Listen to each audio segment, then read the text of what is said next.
What's up, everybody? Welcome back to another episode of We Everywhere, baby. That is your host, Nadia Moham. Hope I didn't blast your eardrums, guys, with that hollering. I am Omar. We almost had a really good start to that show. It's never gonna happen. I just blew it right They don't there. come. They don't come here for that. They don't come here for the perfect show. That's right. Today I am the co-host, Oh Marvelous. What's up, everybody? Let's get into some podcasting. Yeah, let's do it. Let's do the podcasting, not it. That was so dumb when that came out. Remember that when we were kids? What? I don't know if that's when it started when we were kids. I'm sure that kids have been saying that since the beginning of time. But when you would say like, oh yeah, let's do it or something like that. And they'd be like, oh yeah, do it. You want to do it? Remember that? You don't remember that? I'm not the only one. I have no idea. You're such a liar. You don't remember giggling after someone would say do it? Yeah, but it was all that, do it. Nobody ever said that shit. Whatever. Like, you might have heard it like a ooh or some shit, but nobody was ever in the back of the classroom like, oh yeah, do it. It sounded way different in my head. I went to a normal school with normal children. That's terrible. Oh, that's so Oh, funny. God. Anyways, let's do it. The podcast, not sex. All right, guys. Well, I just have to say a little personal victory for me. Mm-hmm. I don't even know if I would call it a victory or why I even thought to say victory, but just stuff that has been going on with me. Today, I finally posted, I know I talked to you guys, our little podcast gang, about what happened to Omar and I when we did our We Miss You 2 episode. Obviously we shared with you guys why we were away and what had happened to us and yada, yada, yada. Well, today I posted, on Instagram about it, and I'd been meaning to do it. Mm-hmm. Excuse me, but I have just been like slowly trying to get back onto Instagram. And when I say back on Instagram, like I'm on Instagram, I scroll and I look and I engage, but I haven't been posting. I haven't been really putting my stuff on there. Right. I will say, like, I love stories. I'm all about the story. Like, if we had an app that was just straight story, like, I don't know, I feel like there used to be, was Snapchat kind of like that? Kind of. Anyways, I'm really good at stories. Follow my story if you don't already. But yeah, I like seeing all kinds of stuff and sharing and kind of putting my 2 cents out there.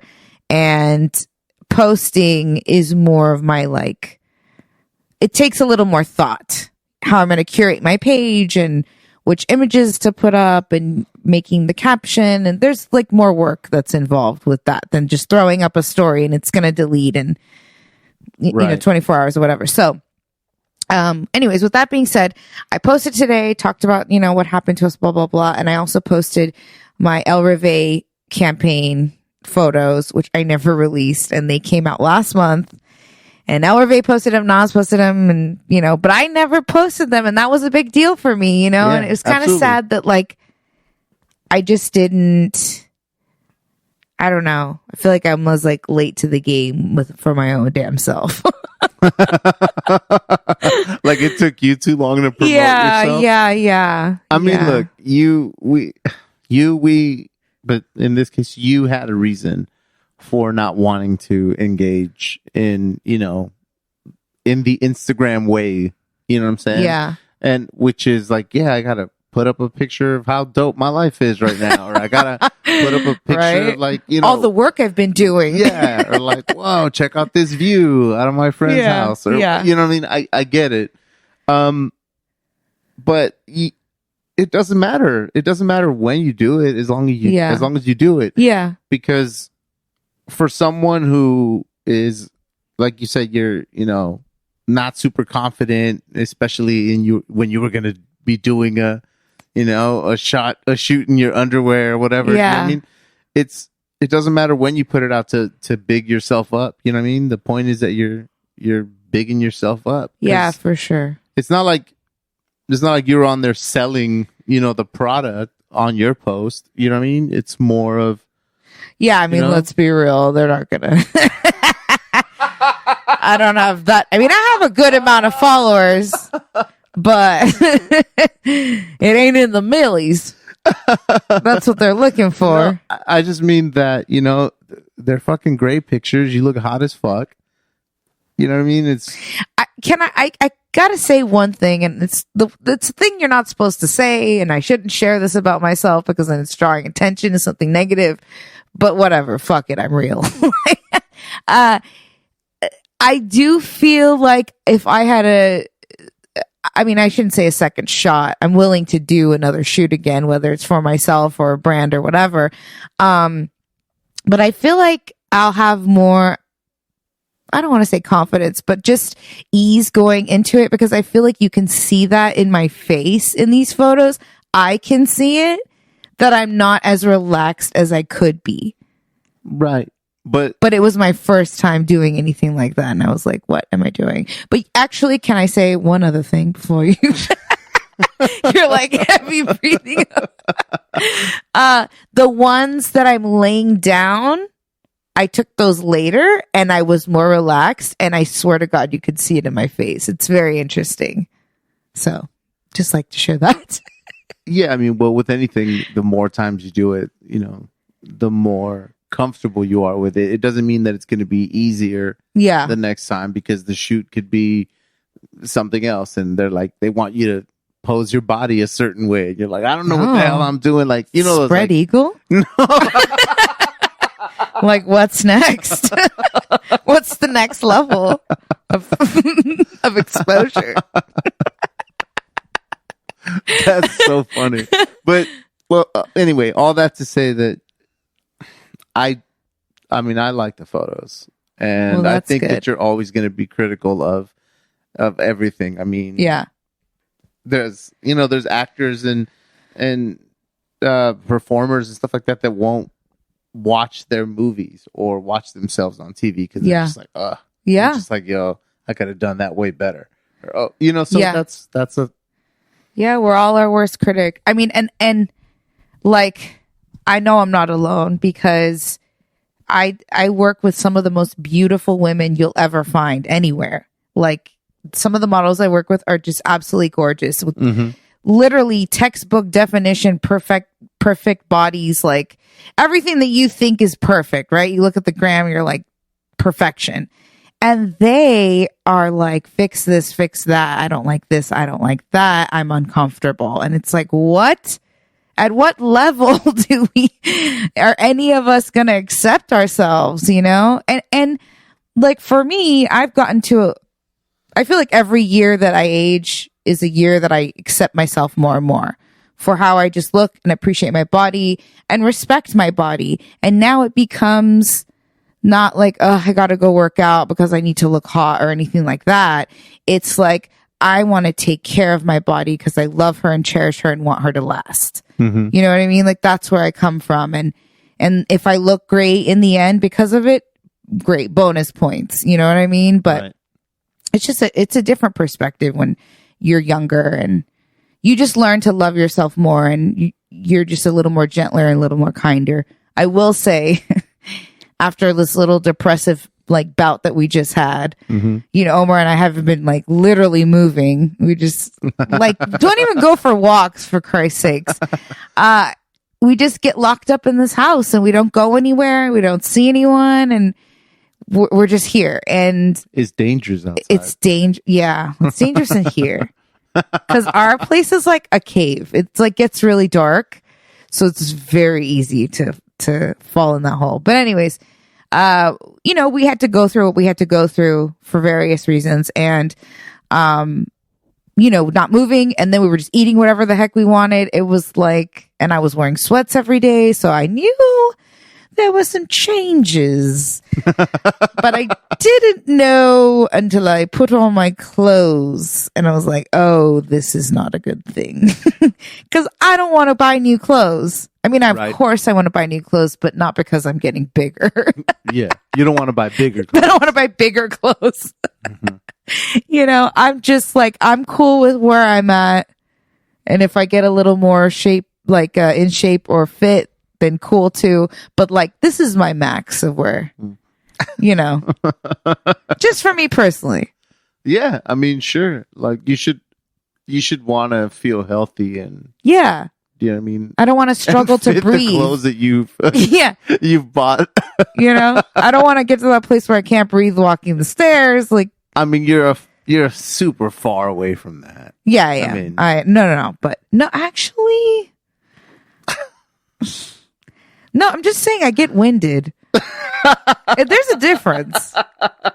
There's a difference. I have way more energy when I'm working out versus when I'm not. But anyways. Well, yeah, that's the point. You feel better. Yeah, exactly.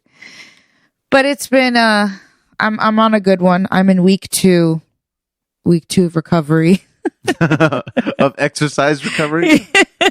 Where you're actually exercising? I'm actually working out and working out hard and, eating clean. So, yeah. I mean, we did take a hike. Yes. We took a hike. Finally, I got Omar Al-Sabar hiking in the sun. I was like, I'll go if it's overcast. We went over to Fryman Canyon, which is up here.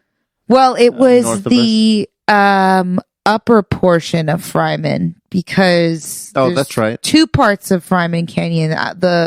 There's like a lower area, kind of like a more residential. Actually, no, they're both in residential. This one is just the higher portion of it, really.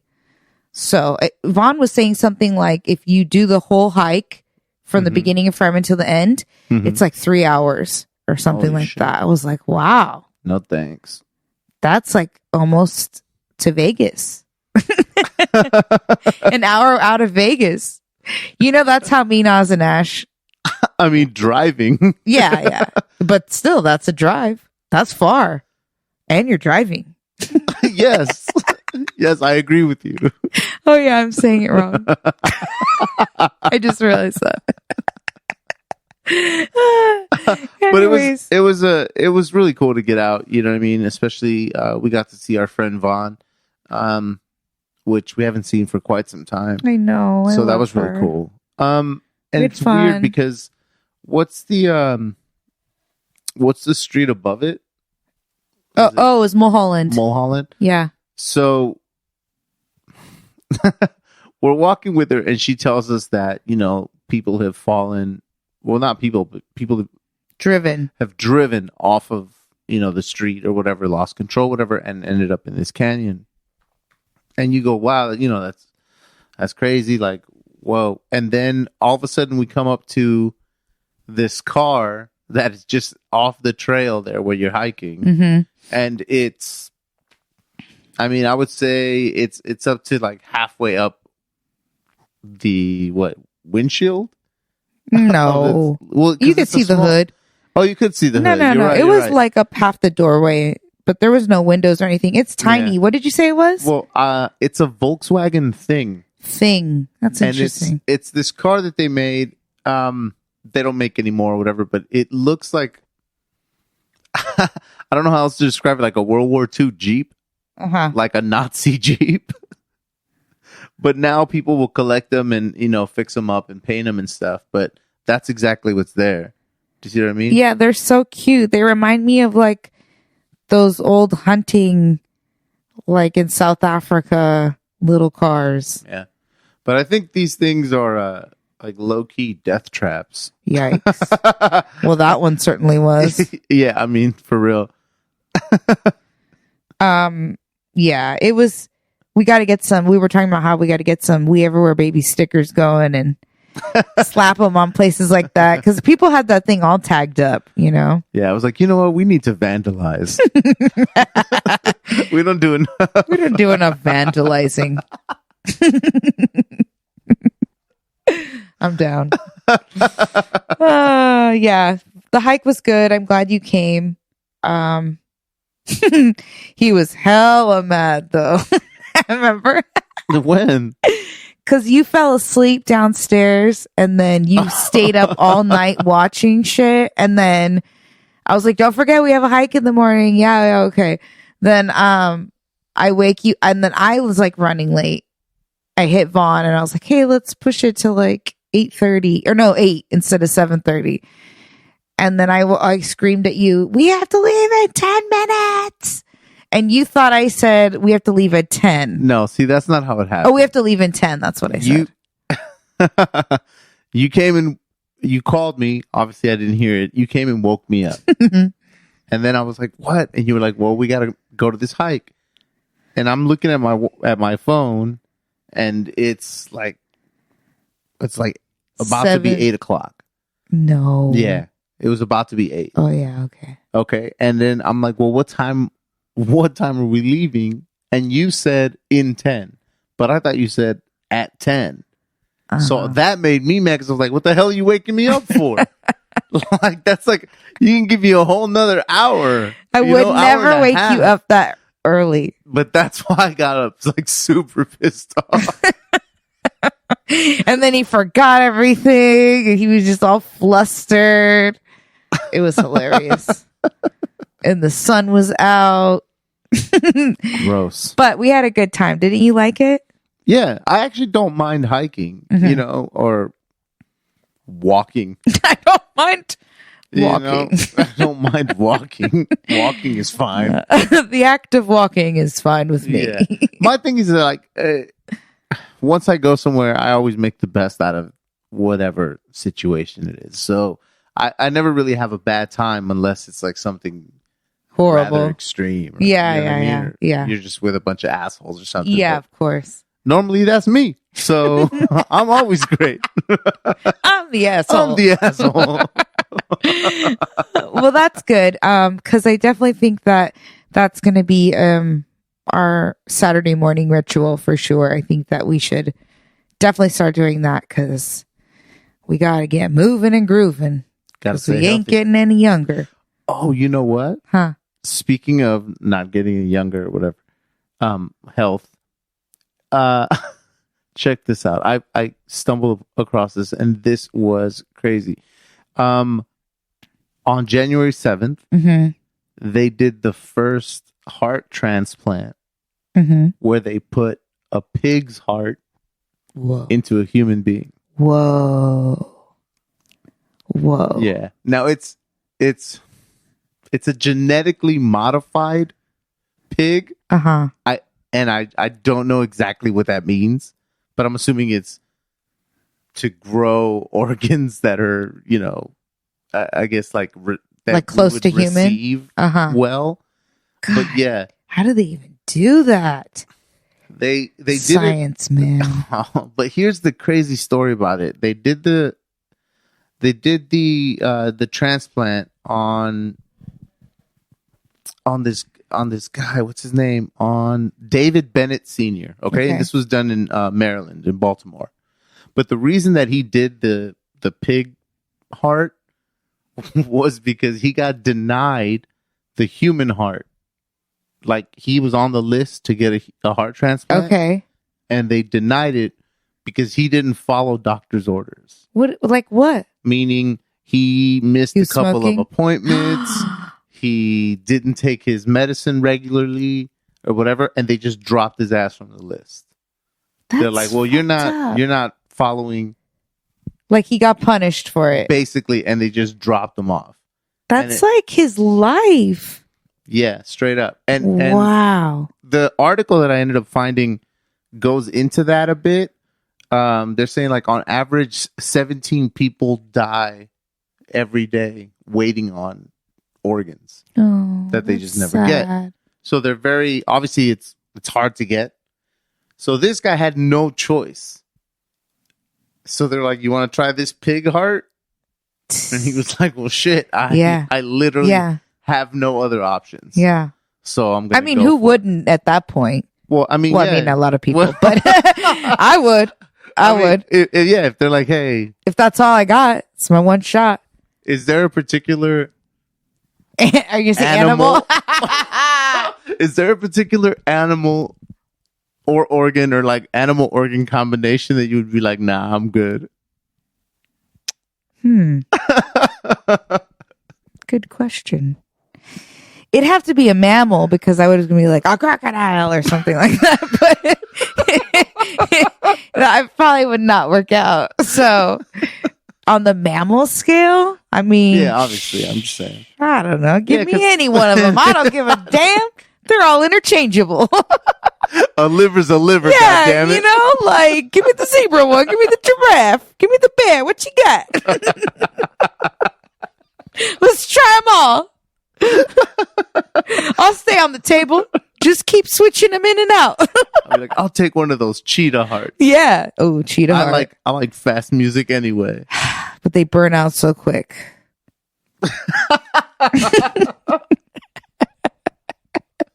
Are you a burnout, bro? Live fast, die young. With this cheetah heart. That's crazy. Wow, so, that's wild. So did it work out? Yeah. It worked out. Yeah. I mean, obviously he's still alive. He came out of it. It totally worked. He's the first person in the world. Do you think he's lost his love for bacon?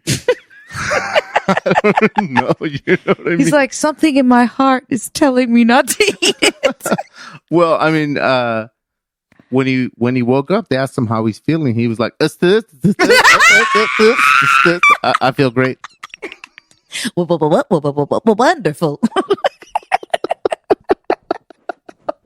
That was a good one. High five. Woo! That was a good one. We think we're funny. I'm hilarious. Yeah, isn't that crazy though? That's wild. That is wild. And how long ago was this? January 7th. Oh, shit. Like what, 2 weeks ago? So they're going to keep their eye on this guy. Yeah, see. I mean, we'll give you guys any updates. Yeah, there's a lot of like upkeep and monitoring that has to happen now. Because they're basically saying that getting a heart transplant or normally getting any organ transplanted, you're just kind of escaping one problem by giving yourself another one. Okay. Like a chronic disease, if you will. It's like car parts, you know, the engine's never really, the car is never really the same. It's like, this with guy's the new engine. Yeah. I've got liver damage. So then you get a new liver, but now you're like on, now you've got to upkeep and maintain this. And it's like its own ailment. Right. So. But you're alive. Yeah. That's wild. I can't wait to see how that goes down. A pig. That's interesting. You would think they would do like a monkey or something, since they say that they're close to us. Actually, genetically. I think they say like we're closer to pigs. Yeah. Ah. Yeah. I think it's a. This is my. That's all because of Bath Molotov.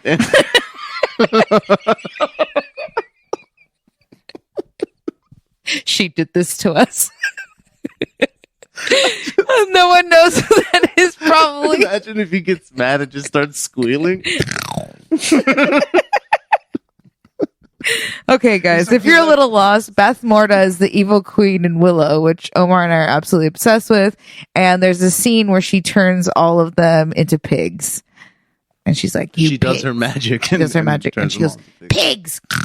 Pigs! She just turns them all. It's a great scene. Like I love that scene when they turn into pigs. It's so graphic. That's so funny. It's a good transformation for that time, the early 90s. Yeah. You were just like, that was in the 80s. Oh, see, even better. Mm-hmm. That's what I'm saying. What else happened? So, I mean, we got a lot in these notes, but which direction do we want to talk about? Euphoria or the Britney and Jamie Lynn drama? You can talk about that. You were looking into that. You know about that? No, I don't know anything about that. Yeah. You know, it's just sad because their family, Britney and Jamie Lynn Spears are obviously sisters, and I don't know what their age difference is. It seems a bit significant because she looked a bit older when Jamie Lynn was in Zoe 101. But it's sad that it doesn't seem like Britney has support from her family whatsoever. I mean, it's kind of what we see and hear what she said. Mm-hmm. But you never know. Like, there's always hearsay. And the thing with Britney is that she does kind of seem a little mentally off. Like, not gonna lie, this is just. I've seen the Instagram post. Yeah. It's a bit weird. Her posts are a bit weird. A lot of the same awkward dancing. But I just feel like that comes from somewhere. And first of all, I think she deals with a lot of trauma. So she's kind of like hurt by that trauma, and it's created whatever issues from that. And then she was a child star. So you integrate that into it. Like, she was a workhorse. There's just a lot of things that have happened to her to make her this way. I mean, including her conservatorship, which obviously lasted way too long. And everyone was very controlling of that. And poor girl, she's been through a lot. Okay. Why is your sister writing a tell-all book? Oh, okay. Thank you. That's what I was like. I was gonna get there. That's a way to get me to what the beef was. I was gonna get there. So the little sister, the younger sister. Yes, she only has one sister. Okay. So her younger sister wrote a tell-all book? Yes. Wrote a tell-all book. About Britney's, like, she claims that it is about her journey and her story. And it's believed titled The Things I Should Have Said or something like that. What I should have said. Something like that. You can look it up. I'm going to look it up. But it's only been out for like a week, and people are already like reading and reviewing it and writing reviews on Amazon and stuff. And one person was like, yeah, she's for not wanting to like basically chase Britney's clout or whatever, or claim she doesn't talk about her. She mentions her 230 times in her book. Okay. I just think that person probably went and highlighted Britney's name every time in the book and counted it. Okay, so I just went through this. It's called Things I Should Have Said by Jamie Lynn Spears. It has 272 ratings on Amazon. 52% of those are 1-star reviews. Ooh. That's bad. But then there's 31% 5-star reviews. So that's, I guess something. But yeah, I see this here. What you were talking about. It's at the end of the review. Jamie Lynn stated this book is not about Britney. However, she mentions Britney 230 times for clout. I do not recommend this book at all. I love 1-star reviews. I would like to hear what a 5-star review looks like. Can you pull up one of those? I can totally pull up a 5-star review. I'm curious. Let's see. Okay. It's by the title of them. Okay, this one's called Heartfelt. Okay. The review's titled Heartfelt. I enjoyed this book. As a fan of both Jamie Lynn and her mega famous sister, I felt that the book was heartfelt and in no way disparaging towards her sister. So, she's saying that, she has the right to speak her truth. Her truth may be interpreted differently than her 2 other siblings. See? There's 2. Does she have a brother too? She's a brother. Older brother. But it doesn't change the fact that it's her truth. She has just as much right to write and speak and heal the trauma that she's experienced. Blah, blah, blah. Which I agree. I agree with that. I think everybody has a right to share their voice and their story. Where it gets a little wavy is that doesn't mean that everybody's truthful and honest. You know what I mean? People do lie. And how do we know that she's not being forthright about what really happened? Because apparently, according to other people that are in the story, one of which is her former co-star, can't remember her name, something Nicholas or whatever.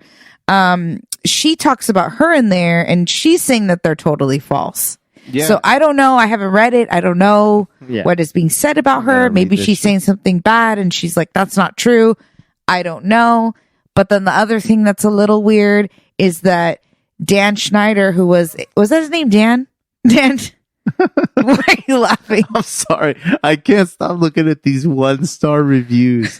Okay. This one is like, how to be a grifter for dummies. like a con man, somebody who takes money. Uh-huh. The review starts with, "You've already wasted too much of your precious time even finding this book on Amazon.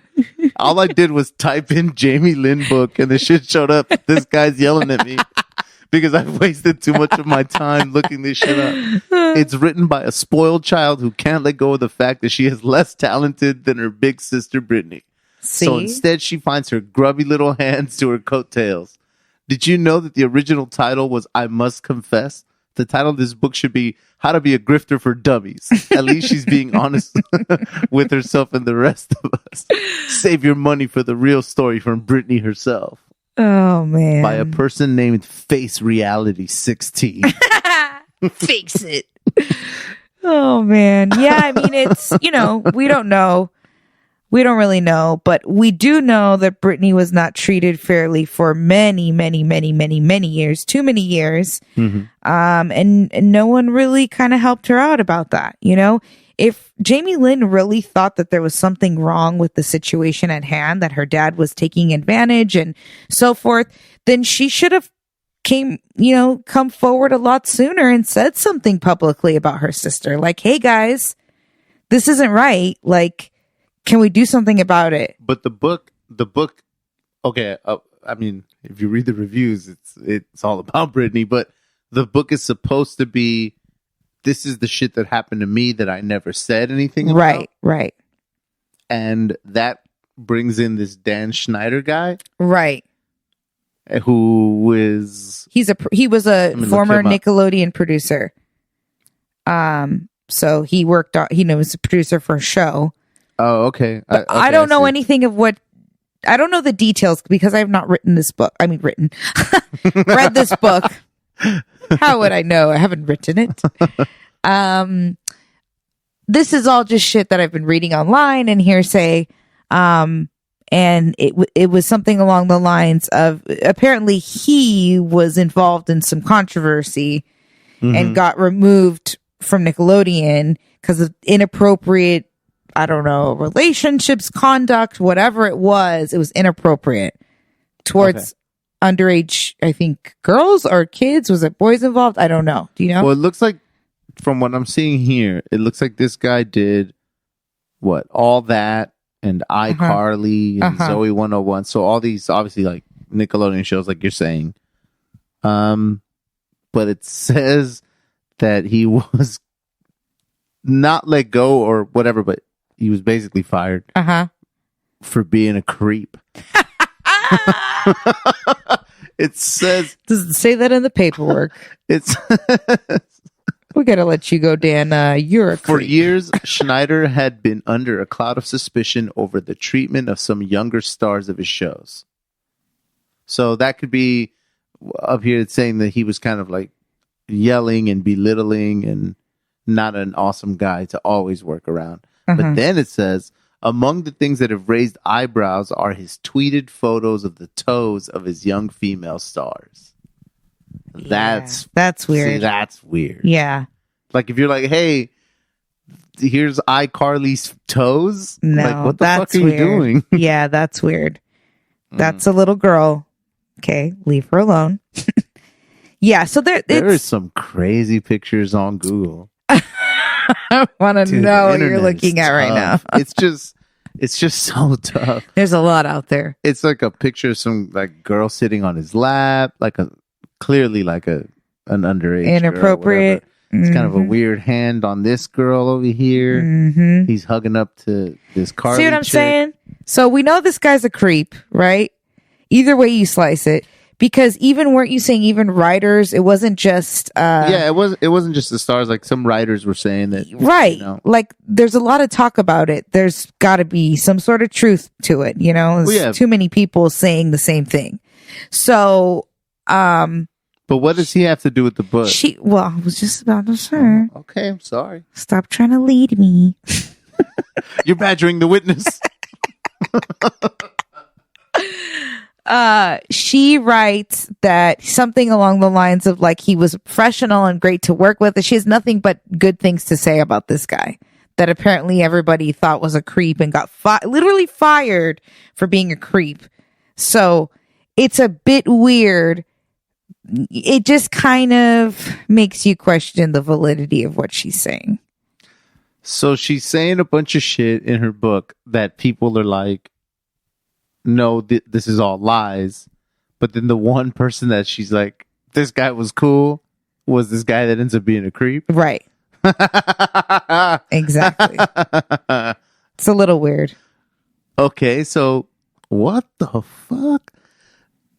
What is this about him being Jamie Lynn's Spears' baby daddy? Yeah. What There's rumors. There's rumors of that too. Yeah, there's rumors of that too. Oh my so that there's another underlying reason. Like, if that were to be true, why she would say good things about him? I suppose. I don't know. It's all very weird. Is this on audiobook? Right? Do you think it has a southern accent? Oh, I hope so. You want me to find it? I'm not going to find it while we're on the show, but by the way, I gotta speaking find of the that, audio. Yeah, find the audio, especially if she reads it. Well, here's the thing. That's funny you mentioned that because he liked my toes, y'all. Yeah, I thought it was like totally normal. So there's been a lot of like talk about Britney and because she wrote a response after Jamie Lynn was going to drop the book and she did an interview and all this kind of shit, right? Mm-hmm. She tweets, she's really sick. She throws this tweet. She's ripping Jamie a new one, right? And, oh my God. I just, like a don't put my business out there type? Yeah. Okay. Kind of. Fair enough. It's very scattered and you're just kind of like, if you're reading it, you could get confused, right? But I didn't, because I have a friend from Louisiana. So I have a few friends from Louisiana. I know how to read that. I know how to read Louisiana. That busted text. Yeah. And it was so funny because I was just like, you read it and you're just like, this sounds crazy. But when you read it and you hear it that way, you're like, oh, that's normal. This is what she meant. Darla's taught me a lot of that, you know? So there was this girl, Darla sent us this video, and Darla's my friend from Louisiana. Hey girl, you listening? She sent us this video of this girl from the South going, Britney's not crazy. You just don't know how to like understand what she's saying. Let me read it to you the way a Southern person would read it. And she goes in and she reads it perfectly to a T, exactly how someone from the South would. And you're like, oh, okay, that makes a lot more sense. That's amazing. I gotta show it to you. It's hilarious. I'll post it to our story too. It's so good. But yeah, well, I gotta find it. It's dug deep in my messages. Nice. But what else were we doing? What were you looking at? Are we done with the Britney Jamie saga? I mean, it just sounds like there's just a lot of drama over there. There's sisters that are beefing, except they are on a global scale. Yeah. You know what I mean? Yeah. Yikes. Yep. Sounds like my world. Imagine me and my sister public. Bad news over here. Okay, so then we have what else? Oh, Euphoria. Oh no, we're behind. We don't have much time. We gotta wrap it up. What's the face? He looks stressed. What are we doing? We're doing okay. What about Euphoria? You know what? I am behind on Euphoria, so I'm not going to talk about Euphoria. I was just going to bring up the fact that like Dare is back. Dare is trying to make a comeback, and they're coming after Euphoria because they're saying that Euphoria, like they are glorifying and romanticizing and depicting drugs and alcohol and sex in a favorable way. So, they're not about that. So, Dare as in drugs against. What was it? Drugs against. Against good-hearted souls. No, it was what was it? Drug abuse resistance education. That's what it was. Yeah. And it was basically like the pet project of Nancy Reagan. Yeah. In the 1980s. It's like Michelle Obama took on obesity and Nancy Reagan did the DARE program. Yeah. Which they've done studies. I'm sure that's completely all incorrect, but if memory serves. Yeah, I didn't know Michelle Obama did it. Is that what you're talking about? Something about obesity? Yeah. Yeah, that was like her whole thing. Oh, Remember, she was like about getting people healthy and kids are gonna yes. be. Yeah. Yes. Exactly. But I could have, it was. Yeah, Nancy Reagan and DARE. Yeah. And it was garbage. Yeah, absolute garbage. And they've done studies to show that like it was not effective at all. It actually made people do more drugs. Look at us. We say yes. Yeah. I had one of those t-shirts. Dare to say yes. So it was just interesting. I did a little poll today on my Instagram about, actually, let me pull it up. I haven't even looked at the results, but I basically posted the article or the post of the article. And I asked people like, did they agree with this? So it said, DARE criticizes Euphoria and HBO for glorifying teen drug use, anonymous sex, and more. Do you agree with this? And it was pretty split down the middle, which I thought was interesting. 42% said definitely some glorifying, and 58% said no, it's just real as fuck. So, what is your take on that? I know how I feel about that. About what was the percentages? 42 to 58, I believe. 42 to 58. Is that the right math? Yeah, 42 to 58. 42 said yes, definitely some glorifying. 58% said no, it's just real. I mean, but you don't watch the show, so that's a little tricky. Yeah, and I'm behind, so I know that they've gotten significantly riskier. I've heard. Right. I mean, it's like art imitates life, imitates art. It's like,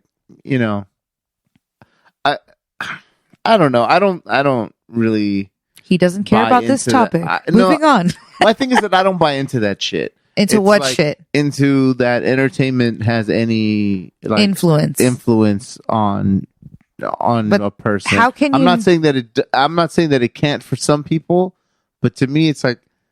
But I can't think only operating from you just because it doesn't influence you. But you're asking me how I feel about that. But as a society, not for you personally. This is a societal thing. What do you mean? Okay, here's my take. This is my take on it. Okay, this is my take on it. I think that this is what's really happening, and people who don't, who think that it's not, the parents that think that it's not, or I know my kid and blah, blah, blah. You probably don't, because we all got into shit that we lied to our parents about. Everybody did it, right? Sure. Everybody. So it is real. It's really happening. There's Molly around. There's cocaine around. There's underage sex happening. Like, that's always happened. That's nothing new. But I think that this generation of kids, they're just dealing with a lot more different issues because of social media, because of internet than what was there before, right? But I do also see, that's why I'm on the fence about it, that they do take the opportunity because it's entertainment and it's a show. They do glorify it. I do see it. It is glamorized. I see it that way. You know what I mean? I think that they really do push the envelope because they make it look good. They make it look. I mean, but are people like taking drugs and then having like the time of their lives? Is that basically what the show's like? Because from what I remember watching, because I haven't watched any of the new one or the new season, but I remember wasn't it all about like Zendaya being like a she has a drug problem, but there's other girls that do stuff and party, and there's a lot of sex, and I mean, it's just like you can't think that that's not real. Of course that is happening. Like, and if that's the thing, if you're worried about it, then you need to talk to your kids about it. First of all, they probably shouldn't even be watching this show. Yeah, I mean, let's just start with the like fact it's on HBO. It's cable. It's just that to me, all of this screams of like the shit that was going down, where people were blaming Marilyn Manson. Even before that, people were blaming like Black Sabbath and Judas Priest and all this as like, oh, because my kids are listening to this music, it made them commit suicide, or it made them do this or that. I feel like, monitor your children and talk to them correctly. You know what I mean? Teach them what they should know, and don't let them watch the show. Like, you know what I mean? If you're not comfortable with it, or you're not able to communicate that well with your children to where you're like, no, I'm not going to be able to explain this either. Yeah. I'm too afraid, or I don't know how to word it or whatever, then, do your best to not let them watch, but they're going to find it. You bought them that phone. Yeah. And you bought them that iPad. Like, that's the thing. They're going to be exposed to it, whether you want it to be or not. Like, it's very hard to control. And sometimes it's a very, it's a wavy line, because I grew up with really strict parents, and it was so funny because I was literally just talking to my dad today about this, about how strict he was and what that caused in me. Like, you get a lot of rebellion from kids who are restricted too much, and so they go the opposite direction. Mm-hmm. So, it's like, you can't have them afraid to come up to you and tell you stuff. Like, you want them to feel like they can communicate with you, so that when these kinds of things do happen, they'd be like, hey, Mom, like, my friends are asking me to do Molly. Like, what do you think? That's never going to happen. What am I talking about? I hope that happens with my kids. And then I'll be like, don't try Molly till you're in your late 20s. Let your brain grow a little bit. Yeah. We're like, let me introduce you to the DARE program. Like, it's really just that these kids should not be doing drugs and all these things, because they're just not ready for it. Mentally, emotionally, all these things. They can't handle that shit. It's too much. I mean, like I said, I haven't seen the show enough to know if I would consider it a glorification of drug use or whatever. But I don't feel like coming after them is going to... coming after a show is just not the solution. Yeah, they want to meet with the producers and everything and with the what? show and do what What? exactly. Like, they already do the necessary things that they have to do by saying, "Hey, this show contains drugs, nudity, blah blah blah. It's rated this." Like, they're telling you this is what's in our show, and they can create it. It's their art, Yeah, I mean, it's all just like censorship. That's weird. Yeah. It's crazy is it wasn't sitting well with me. This is how neurotic I can get. It wasn't sitting well with me, the whole Nancy Reagan DARE thing. Okay. So I looked it up, and Nancy Reagan was part of Just Say No. It wasn't. Oh, it's not the same thing? No, but it's the same goal. Oh. But her thing was Just Say No. Oh, wow. I totally lumped those together and thought they were the same thing. Yeah. But got it. Okay. Different. Got it. I couldn't let it go. That really bothered you. That's hilarious. I was like, am I misrepresenting the ex-first lady of the United States? Oh, my God. Well, that was pretty much, there was all the, so I need to catch up on Euphoria. I've been hearing good things, but I don't want to talk about it yet. I'm going to watch it, and then we can talk about it. But moving on real quick, because we've haven't gone to any of our topics. Real quick, just to share, we did go to Mochi Nut on Saturday after our healthy hike. We decided that we wanted to try Mochi Nuts. We were in the area. It sounded delicious. It was on my bucket list. Well, we leave the hike, and we're like, okay, where were we? I guess we found a place to eat in Sherman Oaks. Yeah, Health Nut. And bomb. It was called Health Nut, and I never had it before, but I was like, okay, we're trying to be good. We're eating healthy, whatever. And, let's have a sandwich and a salad. And it was really, really good, actually. I'd never had Health Nut, but they had a salad called Noodle Rama. Mm-hmm. Super bomb. Not healthy. No, it wasn't. But it was so good. But it was a Saturday. And then they had the spicy tuna sandwich. Mm-hmm. That was also really good. I always get, and I wanted to get, but we tried new things, is the tuna salad. Just straight up tuna avocado on salad. And it is, their dressings they make, it's excellent. It's like a fast food type. I mean, you walk in, there's a counter, it's not a drive-through, but it's just, healthier version of fast food. Like tender greens or... Yeah, exactly. Like that. salads and shit. But it's delicious. It was good. Health Nut, Sherman Oaks. But then they have a few. But that's where we were. But then literally up the street, I mean, what, a 3-5 minute drive, let's say at most, was Mochi Nut. And shout out to Roby, who is actually Vaughn's daughter.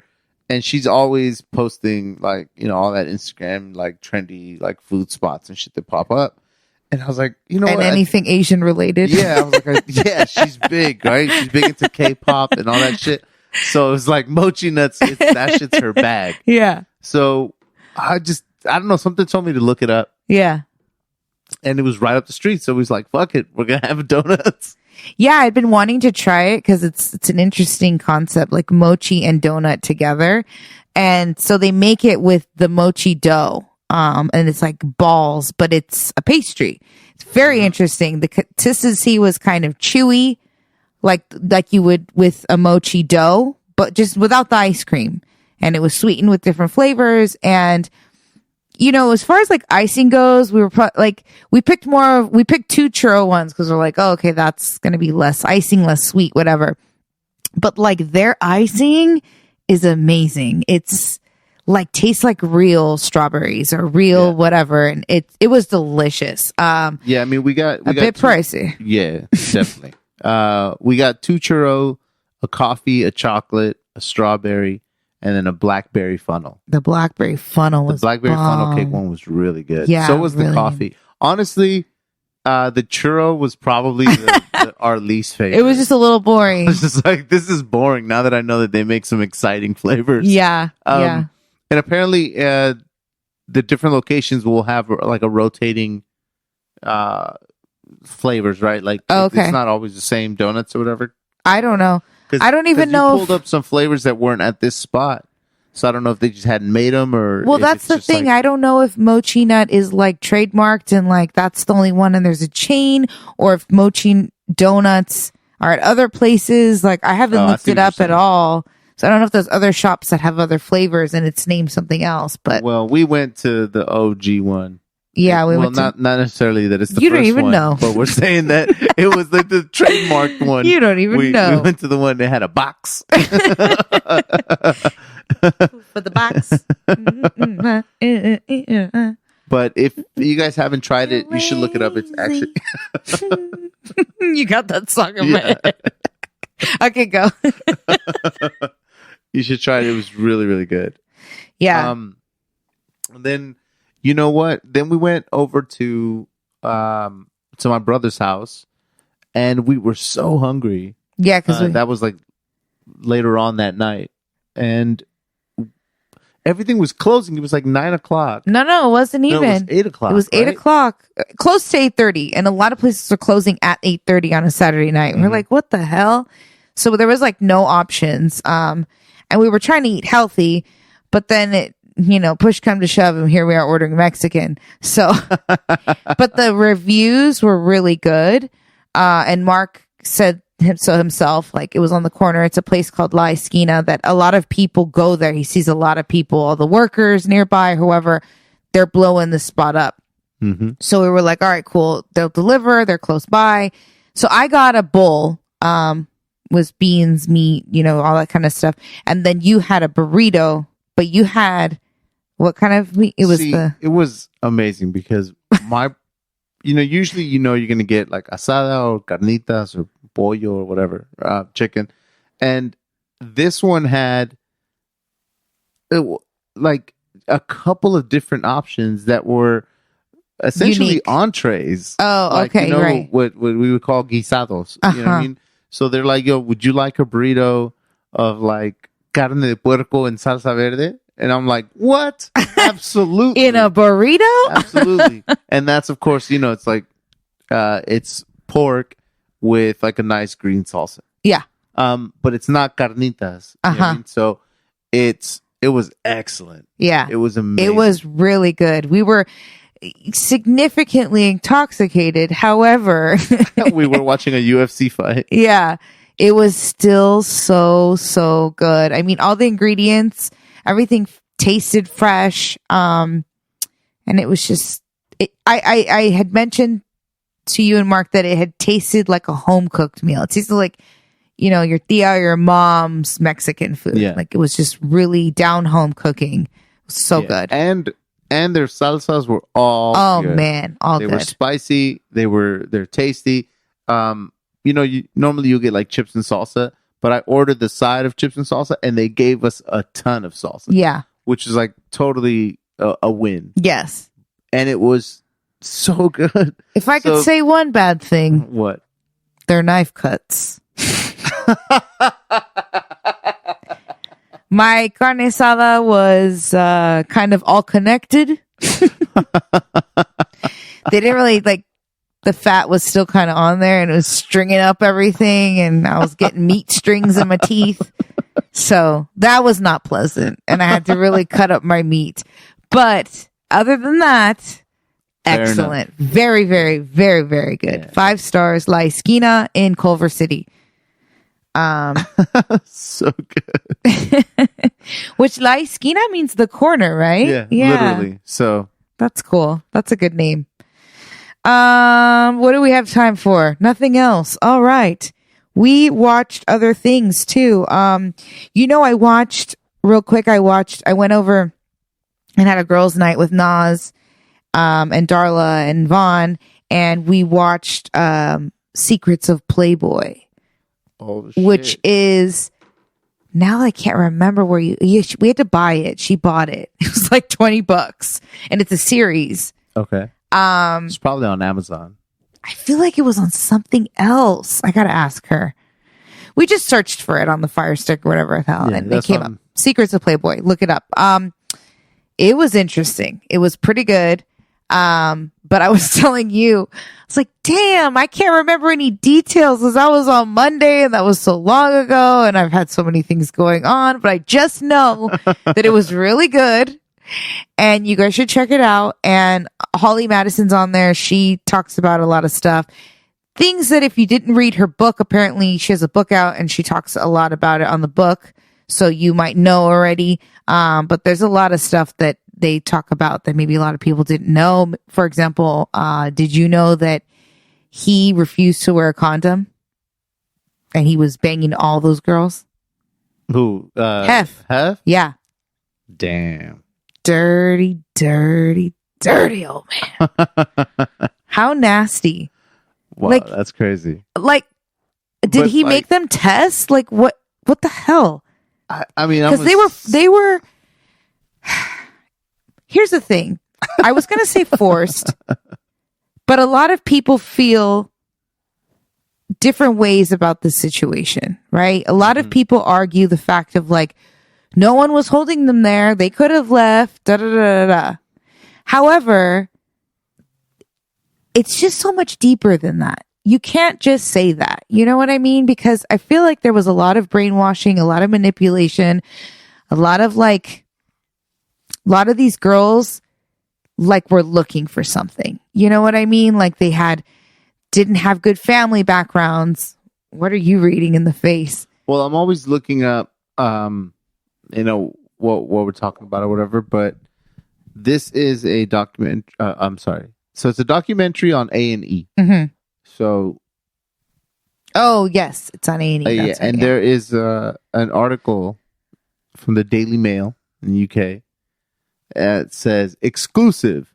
He really believed he owned these women. Yes. How Hugh Hefner demanded orgies 5 nights a week, drugged women with, in quotes, leg spreader quaaludes, and hosted weekly pig nights with ugly prostitutes. Wait, I don't know about that part. What is that? Pig nights? What does that mean? I don't know, but I hope that guy with the transplant was invited. He's like, I'm here.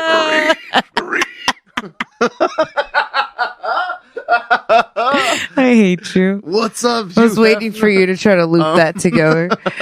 That's interesting. Yeah, no, it's... Wow, that's crazy. They were not shining a nice light on Hugh Hefner, and he has been kind of glorified, and even on the show The Girls Next Door, which we all watched, a lot of us watched, it was a big show in the 2000s, early 2000s. He was kind of portrayed as this like gentle old man and sweet and all this kind of stuff, but that's not who he was. He was very manipulative, you know. And again, going back to like, we saw it, we all saw this shit. Like, there were things that we knew about them then that like we didn't really talk about, you know, that the fact that these girls had like a 9 p.m. or 8:30, something like that, curfew every night, and they're grown ass women. Like, they have this curfew.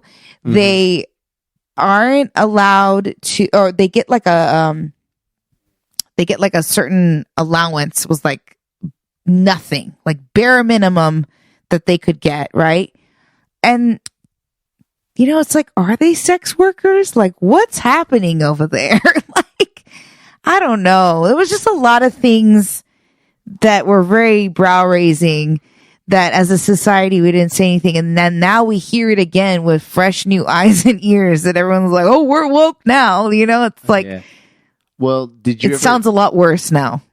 I mean, it sounds like as a crazy society documentary, like, especially if they're coming after all the stuff that you know happened. Yeah. I mean, it's one of those things that you're like, well, this guy's entire like career, his entire life was being surrounded by naked, beautiful women. Like, and he was the top of the top. Do you know what I mean?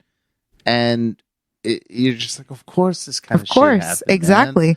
Wow. It and all he's goes been doing together it for so long.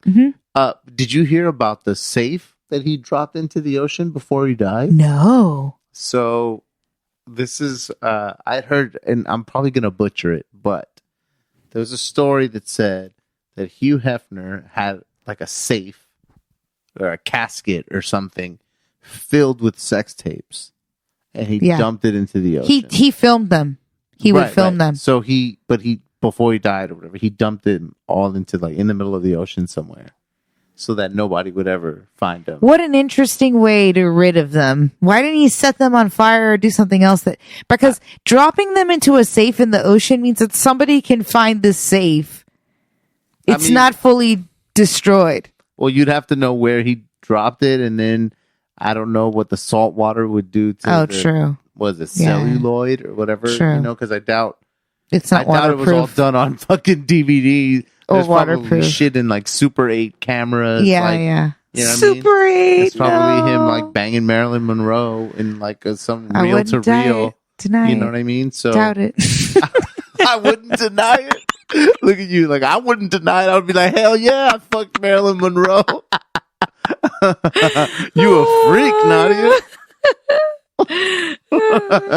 The right D word wasn't coming.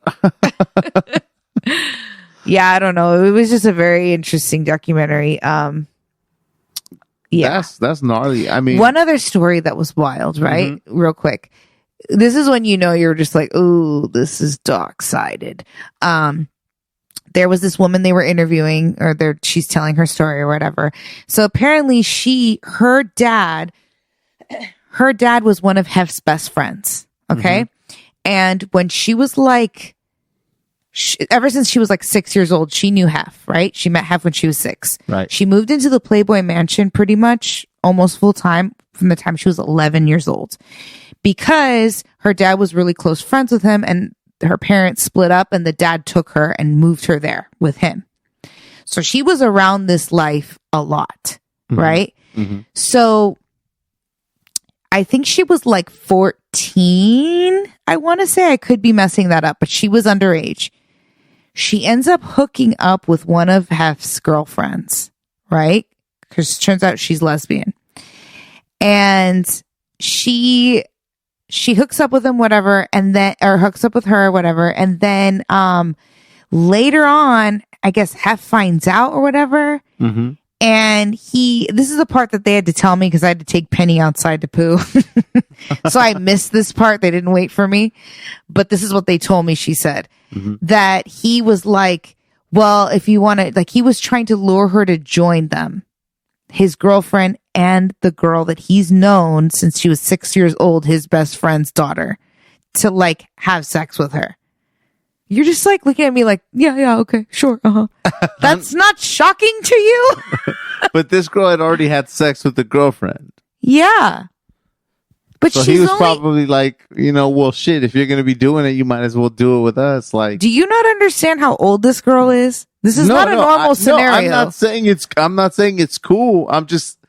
You're like, yeah. He's like, might as well get two if I'm going to. Like, what the hell is happening? If the guy that you're describing, right, is the guy that I'm picturing, I'm like, yep, totally, that totally tracks.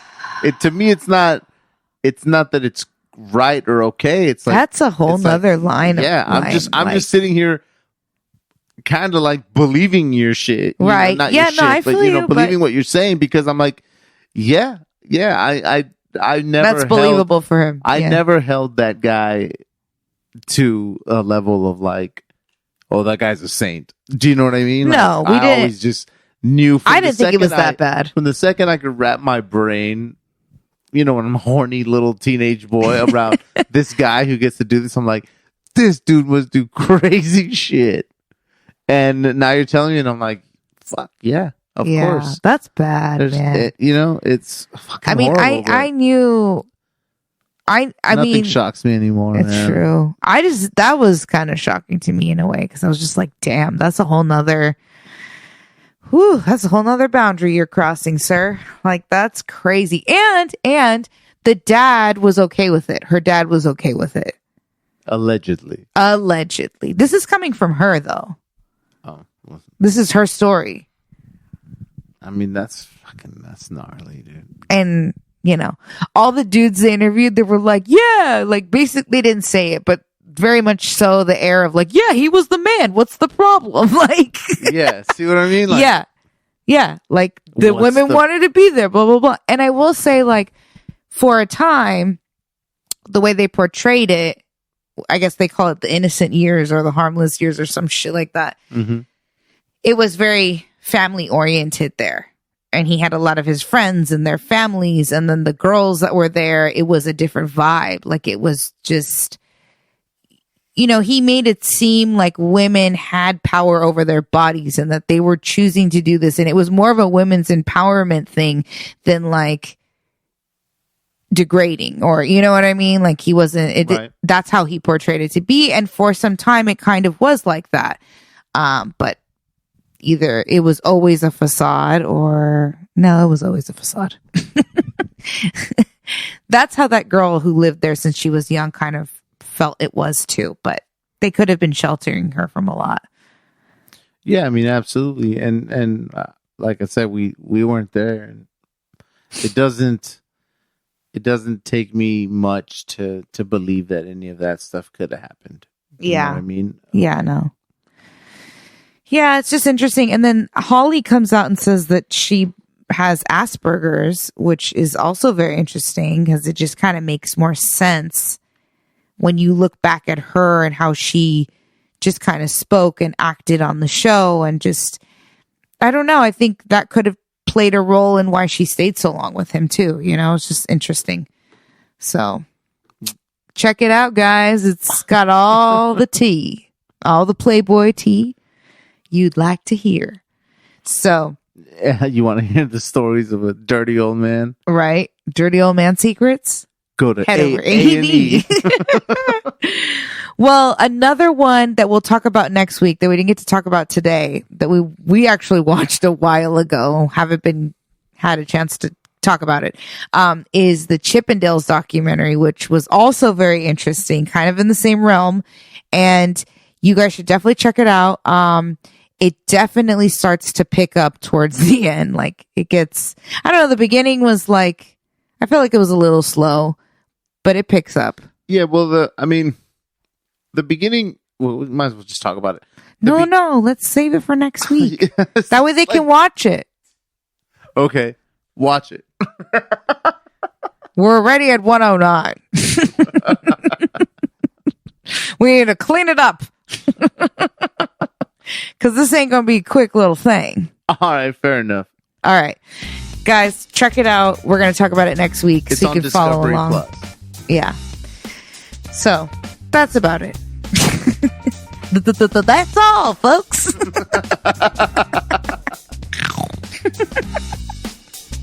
Bye, everybody. We everywhere, baby.